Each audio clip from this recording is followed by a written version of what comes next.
사도행전 2장 37절에서 42절까지의 말씀 보겠습니다.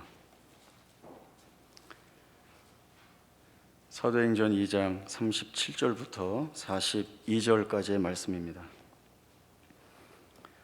그들이 이 말을 듣고 마음에 찔려 베드로와 다른 사도들에게 물어 이르되, 형제들아, 우리가 어찌할꼬 하거늘. 베드로가 이르되, 너희가 회개하여 각각 예수 그리스도의 이름으로 세례를 받고 죄 사함을 받으라. 그리하면 성령의 선물을 받으리니 이 약속은 너희와 너희 자녀와 모든 먼데 사람 곧 주 우리 하나님이 얼마든지 부르시는 자들에게 하신 것이라 하고, 또 여러 말로 확증하며 권하여 이르되, 너희가 이 패역한 세대에서 구원을 받으라 하니, 그 말을 받은 사람들은 세례를 받으매 이날에 신도의 수가 3,000이나 더하더라. 그들이 사도의 가르침을 받아 서로 교제하고 떡을 떼며 오로지 기도하기를 힘쓰니라. 아멘. 지금 읽은 본문 앞에는 베드로가 오순절 성령 강림 이후에 한 설교의 말씀이 나옵니다. 베드로는 설교를 통하여서 오순절 성령 강림 사건이 무엇을 의미하는지를 말합니다. 이는 선지자 요엘의 예언이 성취된 것이고, 또 예수님께서 메시아이신 것과 또 예수께서 죽음에서 부활하심으로 인하여 하나님이 그를 주와 그리스도가 되게 하셨다라고 하는 내용입니다. 이 말을 들은 많은 유대인들이 그 마음에 찔림을 받습니다. 그리고 그들은 찔림을 받는 가운데에서 멈추어 있는 것이 아니라, 그러면 우리가 어찌해야 하나라고 묻습니다. 베드로가 준 말은 회개하고 세례를 받으라 입니다.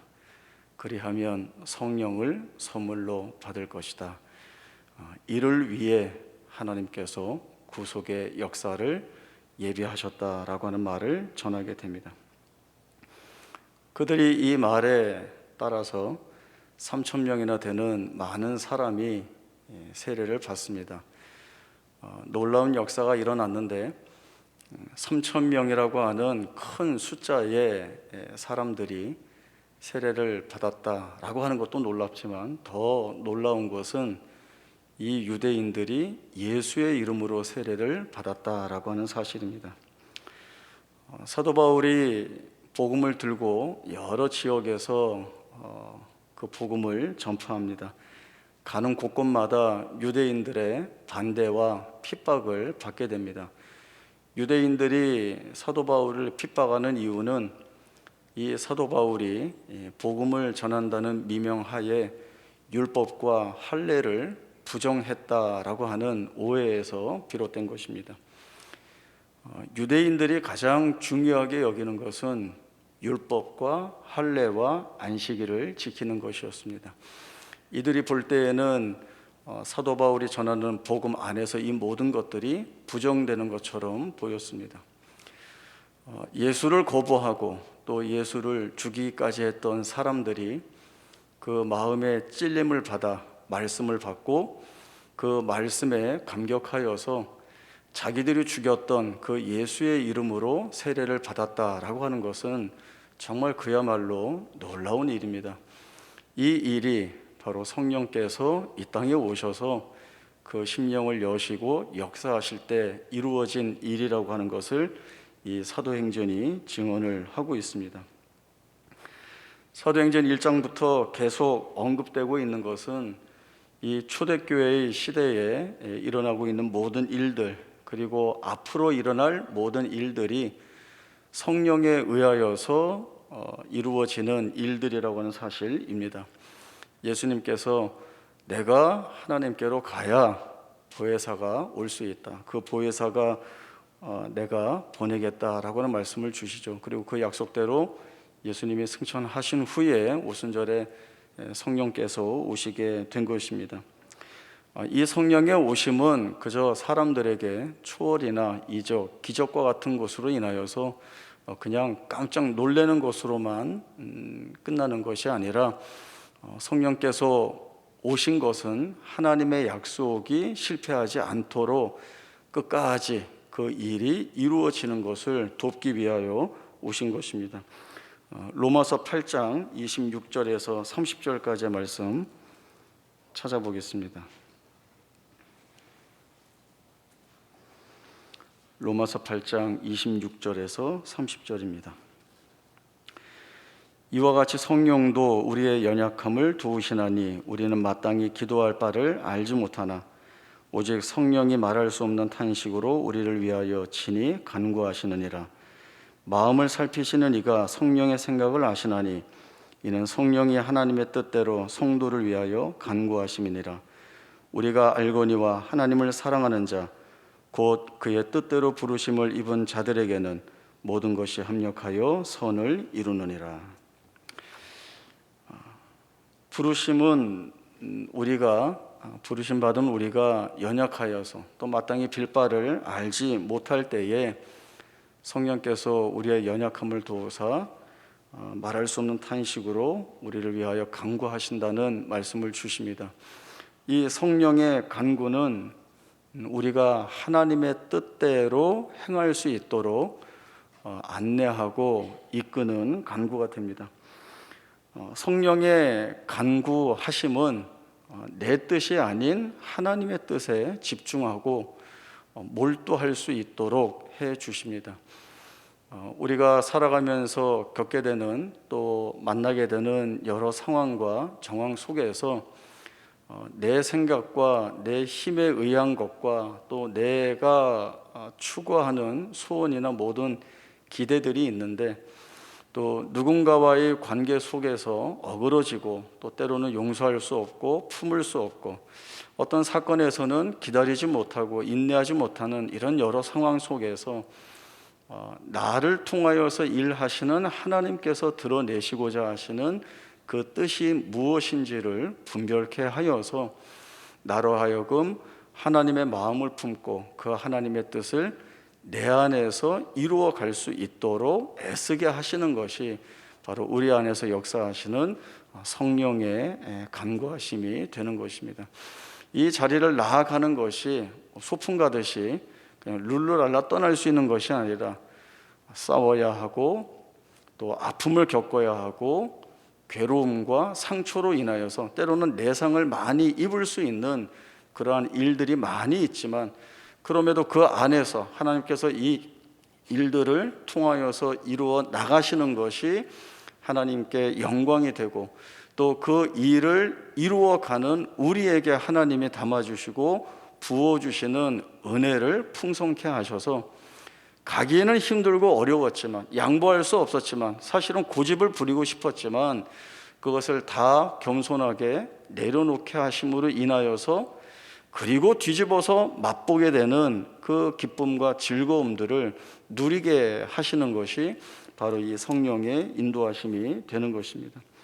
그래서 아무리 고난이 있고 역경과 탄식이 있다 하여도 그 모든 것들이 우리를 완성의 자리로 이끌어 가시는 하나님의 손에 붙잡힐 때에 그 모든 것들이 나를 하나님의 영광의 찬송으로 바꾸어내는 수단이 된다라고 하는, 그래서 우리 하나님의 완전하시고 충만하신 지혜를 저희들이 그 안에서 볼 수 있게 됩니다.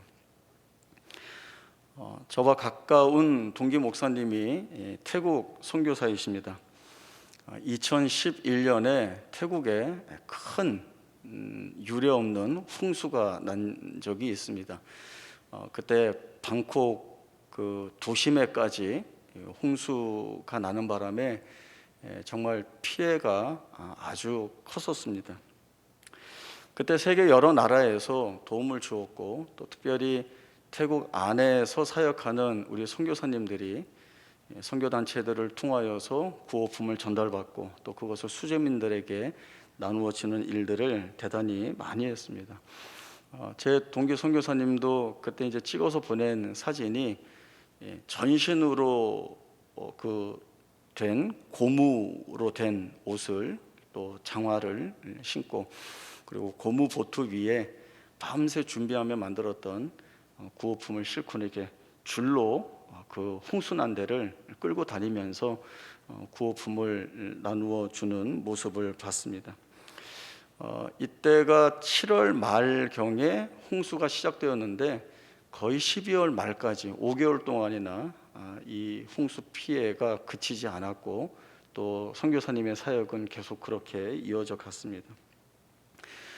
사실 이 사역을 하는데 어려움이 많습니다. 일단 구호품을 만들기 위해서 선교비 지원 받는 것이 대단히 어려웠고 또 도심 자체가 물에 잠기다 보니까 가끔씩 그 전기 감전 사고가 일어납니다. 전염병의 위험도 있었고 또 시간이 촉박하니까 그냥 잠도 못 자고 계속 구호품을 만들어내느라고 과로하는 일까지 있게 됩니다.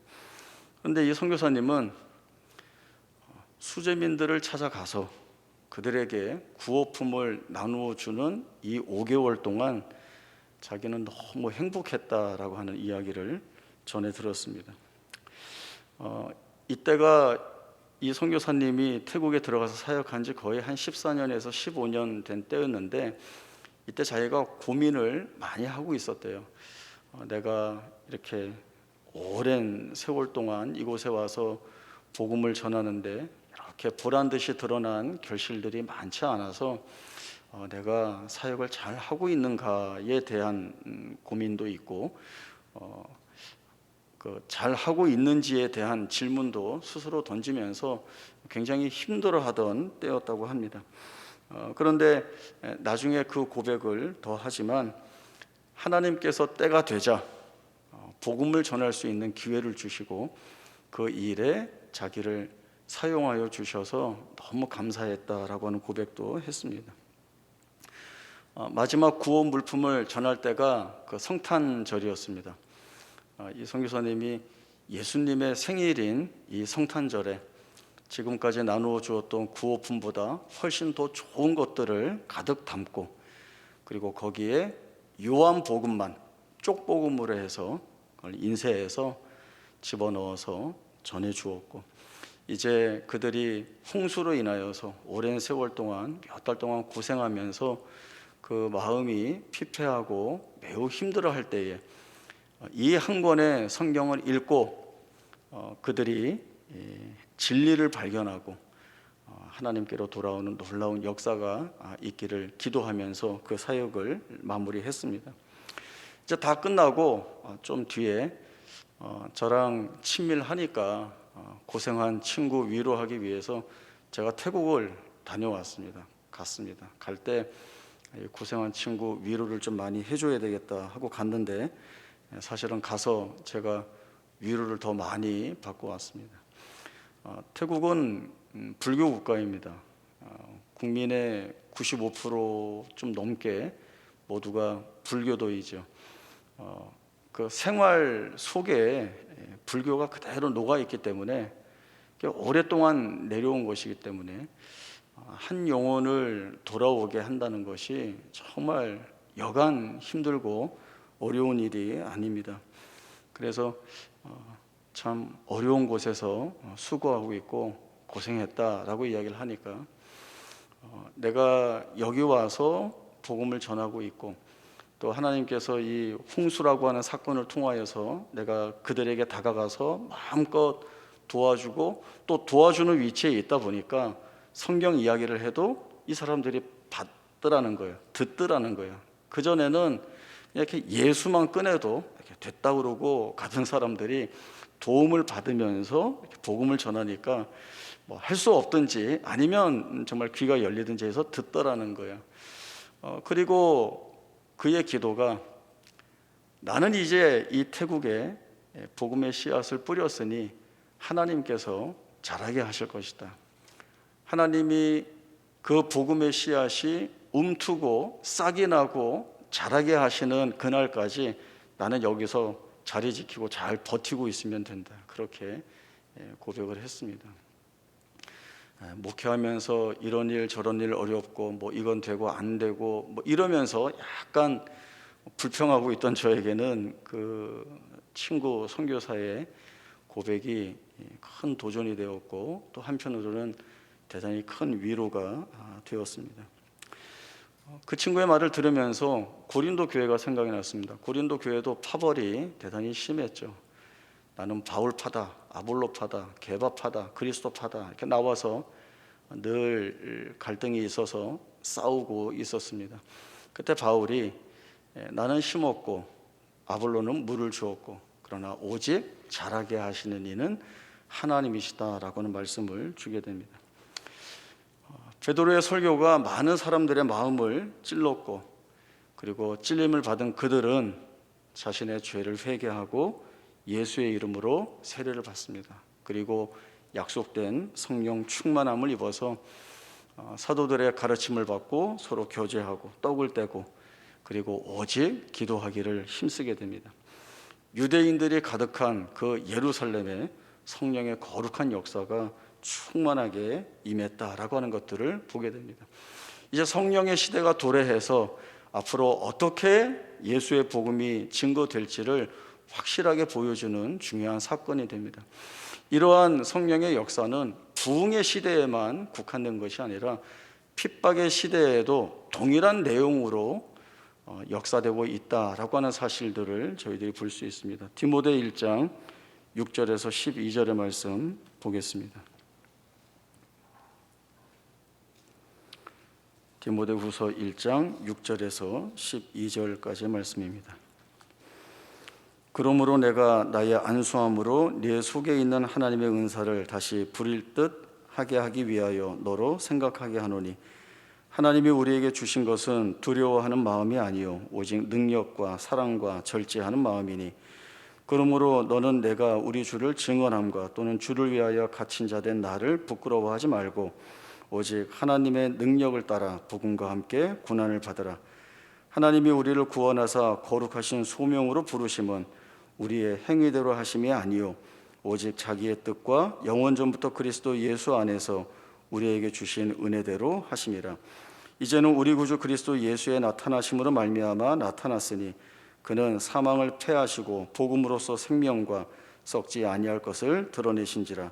내가 이 복음을 위하여 선포자와 사도와 교사로 세우심을 입었노라. 이로 말미암아 내가 또 이 고난을 받되 부끄러워 아니함은 내가 믿는 자를 내가 알고 또한 내가 의탁한 것을 그날까지 그가 능히 지키실 줄을 확신함이라. 디모데후서를 써서 보낸 때가 AD 63년경입니다. 이때가 기독교에 대한 탄압과 또 핍박이 많이 있었던 때입니다. 그래서 예수 믿고 신앙생활을 하던 자들 중에 이 환난과 핍박으로 인하여서 신앙 가진 것에 대한 회의를 가진 자들도 있었고 또 심지어는 배교하는 자들까지도 많이 있게 됩니다. 이러한 상황에서 사도 바울은 오직 하나님의 능력을 따라 복음과 함께 고난을 받으라 이렇게 이야기를 합니다. 고난을 받는데 그냥 받는 것이 아니라 하나님의 능력을 따라 고난을 받으라고 합니다. 우리 생각에는 앞뒤가 맞지 않아 보입니다. 하나님의 능력이라고 하면 오히려 고난을 막아주고 또 없애주는 데에 동원되어야 할 것 같은데 사도 바울은 그렇게 말하고 있지 않습니다. 사도 바울은 지금 우리가 이 고난을 받지만 이 고난 속에서 우리가 의탁한 것을 그가 반드시 이루어 줄 줄을 내가 확신한다. 정말 너무나 담대하게 선포합니다. 내가 확신한다라고 디모데에게 이야기를 하고 있습니다. 사도 바울은 이미 자기 복음 사역에서 이 같은 내용들을 확인했기 때문에 그렇습니다. 사도행전 20장에 보면 밀레도에서 에베소 교회 장로들과 나눈 말씀이 있습니다. 사도 바울이 나는 이제 성령에 매여서 예루살렘으로 가는데 거기에서 무슨 일을 당하는지 나는 알지 못한다라고 이야기를 하죠. 그런데 이 성령께서 증언하시기를 그 예루살렘의 결박과 환난이 나를 기다린다 하는 것입니다. 성령께서 미리 알려주셨네. 결박과 환난이 기다린다고 하네. 도망가라고 하는 것인가? 피하라고 하는 것인가? 그러나 사도 바울이 여기서 고백한 것은 내가 달려갈 길과 주 예수께 받은 사명 곧 하나님의 은혜의 복음을 전하는 데에 나의 생명을 조금 더 귀한 것으로 여기지 않는다라고 고백합니다. 사도 바울은 예루살렘에 올라가서 결박과 환난을 받는 것으로 인하여서 자기가 끝이 나는 것이 아니라 그 속에서도 하나님께서 하나님의 일하실 일들을 이루어 나가실 것을 알고 있습니다. 그래서 자기 이야기하지 않고 이제 그 이후에는 에베소 교회 장로들에게 이야기를 합니다. 내가 떠난 후에 사나운 이리가 교회에 들어와서 양떼를 해칠 것입니다. 또 내부적으로 갈등이 폭발하여 교회가 대단히 어려움을 겪을 것입니다. 그러면 주어야 할 권면이 뭘까요?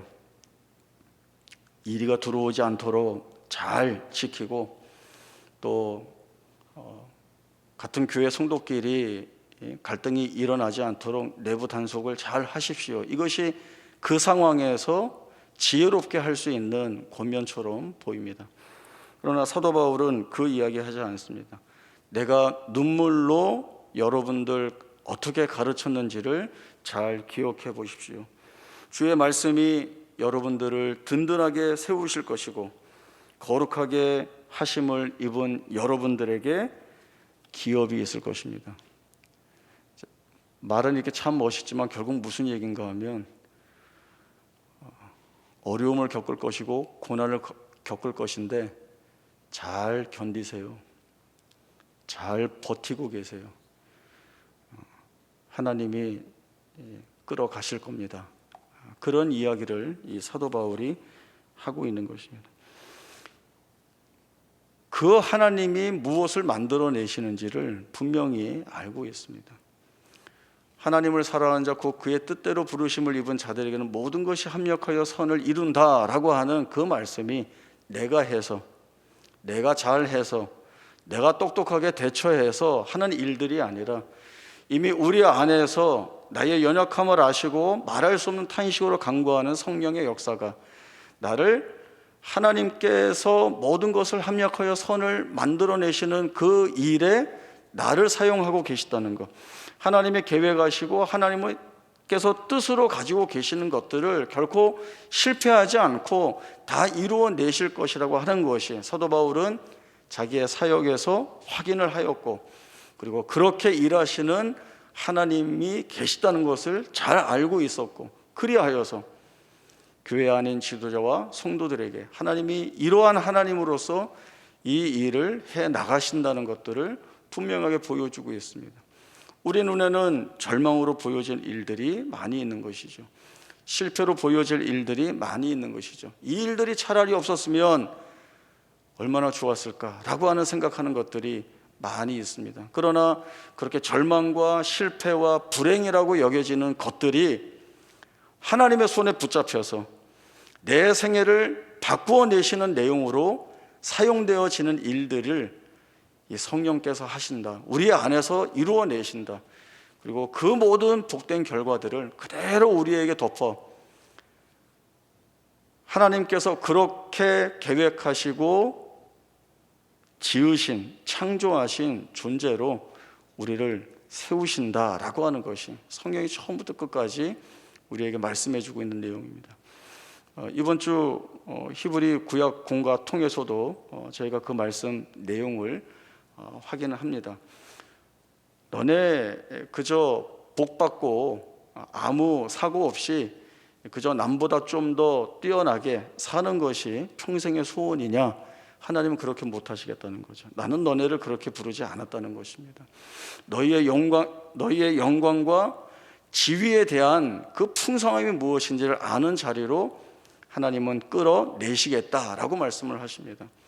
우리가 안 나간다고 버텨도 하나님이 우리를 택하여 부르신 이상 하나님은 끌어내셔서 거기에서 훈련받게 하시고 자라나게 하시고, 그리고 그 일들 경험 속에서 하나님이 이 모든 것들을 참으로 복되게 주도하신다, 그리고 그 안에서 은혜로 깨닫게 되는 모든 것들을 우리가 풍성하게 고백할 수 있도록 하신다는 것들을 보게 하십니다. 그리고 우리가 하나님 앞에 그 감사와 찬송의 고백을 올릴 수 있는 자리로 이끌어 내시는 것입니다. 불안하고 혼란스럽고 혼돈스러운, 진리가 위협받고 무너지고 있는 것 같은 이 세상 속에서 우리가 정신을 바짝 차리고 살아야 하는데 우리가 무엇을 붙들고 가야 되겠습니까? 견고하고 무너지지 않는 성령의 인도하심을 쫓아 나가야 하는 것들이 오늘 우리 삶의 내용이 되어야 합니다. 바닷가에 가면 등대가 있습니다. 어렸을 때는 등대가 이런 역할을 하는 줄 알았어요. 깜깜하고 어두운 바다에 천지분간을 못하니까 배가 우왕좌왕할 때 빛을 비춰갖고 그 배가 오는 길을 이렇게 이제 따라 비춰주면서 어두운데 비춰줬고 밝게 빛나게 해서 이렇게 끌고 오는 줄 알았습니다. 지금도 그렇게 생각하시는 분들 계시나요? 그렇지 않죠. 등대는 이렇게 빛을 비춰주는 게 아니라 등대 위에 있는 불이 360도 사방으로 빙빙 돌아서 전체가 보게 합니다. 이게 무슨 사인일까요? 여기가 등대다라고 하는 거죠. 여기가 등대다. 이 불빛을 따라오면 너희가 안전한 항구에 들어올 수 있다. 항로, 다른 항로를 보여주는 것이 바로 그 등대입니다. 이 등대의 불빛을 보고 가기 위해서는 배가 칠흑 같은 어둠 속을 뚫고 나와야 합니다. 그리고 그 거센 파도를 견뎌내고 나와야 합니다. 등대까지 나와야 합니다. 그냥 등대만 쳐다보고 가만히 있으면 아무것도 하지 못합니다. 베드로의 설교를 듣고 마음을 찔림을 받은 사람들이 그냥 찔려만 있었으면 찔리는 것으로 그들의 생애는 끝이 났을 것입니다. 그러나 찔림을 받은 그들이 묻죠. 우리가 무엇을 해야 되느냐? 회개하고 예수의 이름으로 세례를 받아라. 그들이 예수의 이름 앞에 자기의 머리를 숙이게 됩니다. 예수 앞으로 나오게 됩니다. 그때 그들이 약속된 성령을 받아서 교회 신앙 공동체 안에 들어와서 서로 교제하고 떡대고 그리고 기도함으로 인하여서 완전히 변화된 새 삶을 이들이 살아가게 되었습니다. 우리가 이 길을 가도록 인도를 받고 있습니다. 그리고 이 길은 성령께서 동행해 주시니 어떠한 고난과 실패와 좌절이 있더라도 가야 합니다. 하나님이 가게 하십니다. 빨리 글로 가라고 하십니다. 어려움이 있는데 밀어넣습니다. 그리고 거기에서 하나님의 구원의 손길이 얼마나 놀라운지, 얼마나 큰 일을 해내는지를 우리로 경험케 하여서 이 세상에 그 붙들어야 할 것들이 참으로 많이 있지만 그러나 하나님 붙들고 사는 것 외에는 답이 없다는 것들을 우리에게 보게 하십니다. 그리고 이 길을 쫓아가는 것이 우리에게 얼마나 감사하며 복된 일인지 깨닫게 하시고 그 길에 서서 기쁜 삶을 살아내시기를 하나님이 원하고 계십니다. 오늘 이 말씀을 통하여서 주께서 원하시는 이 복된 길에 서서 싸워내고 견뎌내고 이겨내고 그리고 감사함으로 찬송할 수 있는 우리의 복된 생애가 될 수 있기를 바랍니다. 기도하겠습니다. 하나님 아버지, 우리가 살아가는 날에 홀로인 것 같은 그러한 암울한 때가 얼마나 많이 있었는지 모릅니다. 그저 주저앉아 울고 싶기도 했고 그냥 여기서 다 끝낼까라고 하는 절망도 있었습니다. 그러나 성령 하나님께서 말할 수 없는 탄식과 간구를 통하여 하나님께서 우리를 붙들어 주시고 그리고 결국 하나님께서 궁극적으로 우리를 세워두실 그 영광과 존귀한 자리로 우리를 이끌어 가십니다.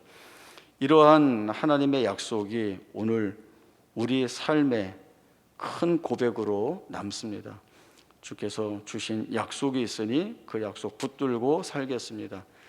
고난과 핍박과 때로는 역경이 있다 할지라도 실패와 좌절이 우리의 무릎을 꿇리더라도 다시 일어나 주를 붙들고 이겨내는 싸움을 하겠습니다.